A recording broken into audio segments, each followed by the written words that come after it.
Boruto Two Blue Vortex, the manga, has been ongoing for over a year now, and I'm not even kidding you. The first 15 chapters have all been straight gas, and longtime fans know it's only going to get better as the story progresses. Recently, there has also been chatter of the anime's return, which is great news, but since the anime has been at a halt for so long, I stopped listening to the rumors. So when there's an actual confirmed date of its return, we'll have a discussion about it. But now I want to get into today's video, which happens to be a theory I've had for a while now. Now personally, I'm probably not going to make a lot of theory videos because with each new chapter, we're presented with new information and that causes opinions and current theories of mine to always shift. But I like to make sure the theories I make have merit and don't sound too out of reach or far-fetched. This theory I've made has held out since the Isshiki revival arc all the way up until now of chapter 15 of Two Blue Vortex. So I'm confident in this theory coming to pass. As of now, I'm calling it the end of the world theory, as you can see from the thumbnail. And also I have a guest on today's video, Kashy Kage, another popular YouTuber who reviews the Naruto/Boruto universe. So if you guys like the content I make, definitely subscribe to him. You won't regret it. And unlike me, Kashy drops a plethora of theory videos. But after I go into detail about the end of the world theory, Kashy Kage will then take over and give his thoughts on this theory and what he expects will be coming in the future of Two Blue Vortex. Now, I could possibly have 2 to 3 or even more videos on this theory in particular because we're still in the early chapters of Two Blue Vortex, so a lot can still happen. However, I do think I pinpointed the end result of what the Shinju will do at the end of the story and also Amado's goals.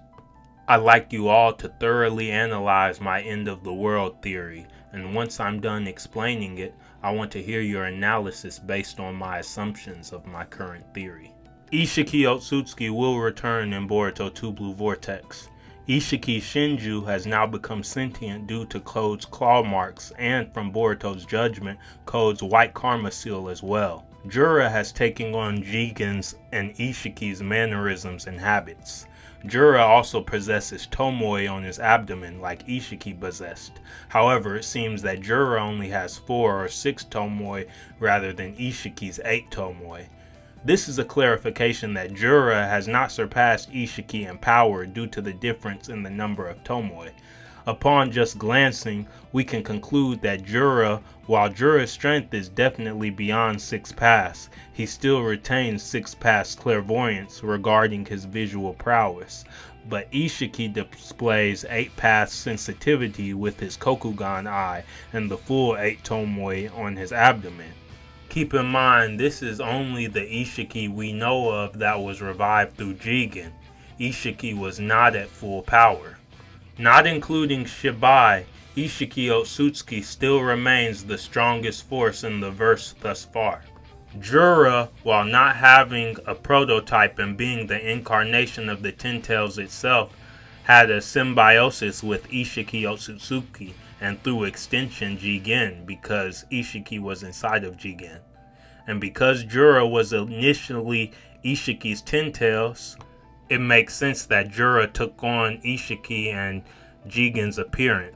Jura's being coming into existence prevents the possibility of Isshiki resurrecting because of the symbiosis I explained between Jura and Isshiki that I spoke of. Think of it like this. Black Zetsu had to have everything go right in order for Kaguya to be revived. He had to make sure Obito brought the Ten Tails back and Madara become its Jinchuriki. This Ten Tails was Kaguya's, and she had already merged with the Ten Tails by the time it was revived in the 4th Great Ninja War. However, Kaguya couldn't come back as soon as Ten Tails revived. Madara had to first become the Ten Tails Jinchuriki first. I thought about why this came to be, and I came to the conclusion that it's because of what Amado said in Boruto Part 1. Ten Tails is a seedling. For the seedling to sprout inside the host successfully, the host has to be compatible, which was the case with Madara because since he became the Ten Tails Jinchuriki, he took on an Otsutsuki-like appearance, which made him compatible enough for being a vessel for Kaguya. This phenomenon is what I believe will happen between Jura and Code. In theory, it makes more sense with Kawaki, because with my explanation, if Kawaki consumed Jura's Thorn Soul, that could essentially bring Isshiki's soul back to the realm of the living. But it could still also happen in Code's case, because I believe the possibility of Code's karma turning into a true functioning karma upon devouring Jura's Thorn Soul in particular is a definite possibility. Basically, what I'm wanting you to get is that Isshiki Otsutsuki will eventually be revived and might even potentially be the last boss of Two Blue Vortex. But with this end of the world theory, I'm just explaining that Isshiki Otsutsuki will eventually be back. I'm not saying he'll be the last boss. I'm not saying he'll be the last boss because even if the Shinju are handled, there still presents the possibility of the Otsutsuki clan and some of their members being the last boss, because they still haven't made their way to Earth and they still don't even know about the Shinju becoming sentient. But Isshiki Otsutsuki will return in Two Blue Vortex. It's just that there are still a plethora of ways it could still happen. Not only through just Jura, but Isshiki could potentially resurrect with Kawaki putting his karma seal on Delta. Because Amado explained even he didn't know what would happen once Kawaki put the karma seal on Delta. He was just making a hypothesis that it could revive Akebi Sanzu, but it was never 100% confirmed. But Isshiki coming back just is the end of the theory. There's still a lot that builds up to it. Like I said previously, I still think Amado is manipulating code through the process known as arbitrary code execution, because the white karma seal is flawed, and I believe that flaw gave Amado access to perform the arbitrary code execution. There's another YouTuber I'd like to reference because we came to similar conclusions regarding this topic, and his name is Unami. His video that I'm referring to in particular is called The God Race that was created by Amado using artificial intelligence. You guys should check that video out if you haven't seen it. But essentially he came to the same conclusion that I did, that Amado essentially created the Shinju through Amado's manipulation of code. But there will be an all-out war between the shinobi world and the Shinju. After Jura just sunned Code, we probably won't see Code for a few more chapters. However, my theory is that Code will either wait for the Shinju to be defeated and consume their Thorn Souls once they're defeated to power up, or Code could be a factor in discovering Shibai's remains. I didn't mention it in my chapter review, but there presents a possibility that since Amado can see through Delta and Kawaki, there also presents a chance that he can see through Code, and he actually saw the interaction between Code and Jura. If Amado did indeed see Code and Jura's interaction, then he is almost certainly aware of Jura and Code's deal, in which Code is tasked with killing Boruto and by extension Kashy Kage, his unknown accomplice. And we can conclude something else as well. Amado and Jura both will have the same goal of getting rid of Boruto. I say Amado will eventually want to get rid of Boruto because Boruto was the one who told Kawaki that he had limiters on him in the first place. Amado then thought about Kashy Kage's toad and wondered what Koji could do this late in the game. Amado is clearly acting just like Yagami did as Kira, making all his moves in the shadows and acting like he's just an innocent civilian on the outside. But like I just said, Boruto did make Kawaki aware that Amado placed limiters on his attack threshold. The theory of Kawaki having access to 8 different abilities through Isshiki's dormant power and the power of the Kokugan still has plenty of merit at this point, and has a chance to be revealed in the upcoming chapters of Two Blue Vortex. Amado will comply with Kawaki and give him some of his power. However, he won't give Kawaki all of his power until Kawaki promises to place his karma onto Delta to revive his daughter Akebi Sanzu. The 8 different abilities I'm referring to are in reference to the 8 cities, or the Ashta city. The 8 different abilities are otherworldly, and Kawaki currently already has access to 2 of these abilities that we've seen thus far. However, there's one of the cities I want to talk about in particular, because I believe Amado might actually have this ability currently.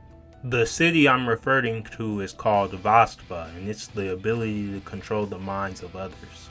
We just learned not too long ago that every cyborg in Kara has been modified with ninja tech and by extension Shibai cells, but not all of them awakened to Shinjutsu. Guys, you gotta remember, Amado is a Kara member, and from some of Delta's dialogue in part 1, we can know that Amado is scientifically enhanced himself. Code initially tried to use the transformation jutsu in order to remove his limiters himself. However, Ada informed him that Amado scientifically enhanced his eyes, so a transformation into Amado would be useless to remove his limiters. He needed Amado in person. This dialogue suggests that Amado has already implanted some of Shibai's cells within himself. And what if he already has one of Shibai's Shinjutsu? Isshiki and by extension Kawaki are the only characters we've seen so far with the Kokugan. However, when Amado was explaining the powers of Ada and Damon coming from Shibai, we see that Shibai possessed not only a Rinnegan on his forehead, but a Kokugan and a Jogan, respectively. Amado could have potentially inherited a Kokugan Shinjutsu on the level of Kodo Amatsukami, because as I just explained, one of the 8 cities is the ability to control people's minds. And if you see how the story of Boruto has progressed, everything has really been going in Amado's favor. And plus, if Amado truly does have a mind-controlling Shinjutsu, it would make the likelihood of him manipulating code even higher. Amado could be using this Shinjutsu to gain advantage in negotiations and further his goals, similar to how Danzo used Kodo Amatsukami on Mifune at the 5-Kage summit to gain leverage over the Ninja Alliance. Kawaki has the potential to awaken this Shinjutsu as well, because Kawaki possesses Isshiki's Kokugan through the Karma Seal, but Amado only has Shibai cells and ninja tech in his eyes, so from what we know, his Shinjutsu won't ever be on the level of Kawaki's, because Kawaki is a full Otsutsuki and Amado is not. And also, there won't be 400 Shinju like that bad translation said a few chapters ago. Rather, I believe that there will be 10 Shinju and 9 prototypes. Matsuri, Mamushi, Hidari, Ryu, and 5 more Shinju will make 9, so we'll have 5 more Shinju after the ones we have now. Jura told Code in chapter 15 that they were prioritizing higher things than the Otsutsuki currently, so Jura will move to consume Kawaki after the 9 prototypes are finished, but will likely be sooner if the Leaf and Sand are able to save Gaara and Shinki beforehand. Now I want to get into Code's claw marks and a little bit about Code. Guys, Kishimoto and Ikimoto didn't keep Code around for no reason. He's definitely gonna have a glow up later on in the story, and he's gonna have his moment. Code's claw mark Shinjutsu is not at full power, because the claw marks come from Shibai, who is a full and true Otsutsuki, and Code is only a cyborg and is currently not an Otsutsuki. I believe the claw marks at full power function much like the golden tiger claws from Shaolin Showdown, in which you only have to think of the place you want to go to, and by slashing a hole in space or by applying claw marks in Boruto, in the Boruto series case, you can travel to the destination you want to instantly. Roman Goodwin is on the thumbnail because his situation in Yu-Gi-Oh! 5Ds is a lot similar to Code's situation, in my opinion, in Two Blue Vortex. To elaborate, in Yu-Gi-Oh! 5Ds, Roman Goodwin struggled within because the powers of light and darkness were fighting inside of him. These powers in particular were the powers of being a signer and a dark signer respectively. I compare this phenomenon to Code from Two Blue Vortex because there's a possibility the white karma seal came to be because of the conflict between Isshiki's data within the white karma seal and the shinobi cells implanted in Code by Amado. This explains the adverse reaction Amado spoke of that took place in Code's body, which strengthened him rather than weakened him. And Code surviving this ordeal could easily be explained by Code being revealed to be from the Uzumaki clan due to his original red hair. So a lot of things still have to happen in the story, and a lot of things still need to be unveiled. But what I can tell you is I believe Jura will be defeated, but Code will devour Jura's Thorn Soul. Upon devouring Jura's Thorn Soul, Code's white karma will become whole, and Isshiki Otsutsuki will resurrect through Code. Isshiki will then be defeated, and Kawaki will absorb Isshiki, and this is when Boruto and Kawaki will face off in Konoha. The battle against the Shinju will be very intense, and will likely conclude before the Otsutsuki clan even makes it to Earth, but there's a possibility that the Otsutsuki clan could still show up, and then there'll be a three-way war between the shinobi, the Shinju, and the Otsutsuki. I'm going to go into this aspect more in another video, but I believe the Edo Tensei will return in Two Blue Vortex. Of course, a lot of haters will say it's only fan service, but the Edo Tensei coming back has plenty of merit. The Edo Tensei in theory is the perfect counter to the Shinju and the Claw Grimes, because they want to consume chakra, but they won't be able to consume an Edo Tensei body. How do I know that, you ask? It's only a theory, but if you remember back in the 4th Shinobi World War, when Madara cast the Infinite Tsukuyomi, the Edo Tensei Hokage were unaffected. This made me think of the possibility that the Edo Tensei can be used to counter the Claw Grimes in Shinju as far as being turned into trees is concerned. And also regarding Boruto and Momoshiki, they will eventually become one entity with their spirits melding into one. However, the only way Boruto will be able to utilize all of his Otsutsuki powers to 100% capacity is if Momoshiki willingly gives Boruto his knowledge and power, essentially a melding process similar to Kami and Piccolo from Dragon Ball Z. And lastly, before I hand the video over to Kashy Kage, I want to explain my theory on Amado. I believe Amado wants and is searching for the power of the Jogan through his various cyborgs in which he implanted all of Shibai's cells in hopes of them awakening one of Shibai's unique Shinjutsu. Amado is very knowledgeable on everything Shinju and Otsutsuki, so it wouldn't surprise me that he's looking for the Jogan. And I believe it's the Jogan in particular because he stated in part 1 that Otsutsuki powers have the power of hope, and the Jogan is the pinnacle of hope, the star of hope, aka the Jogan.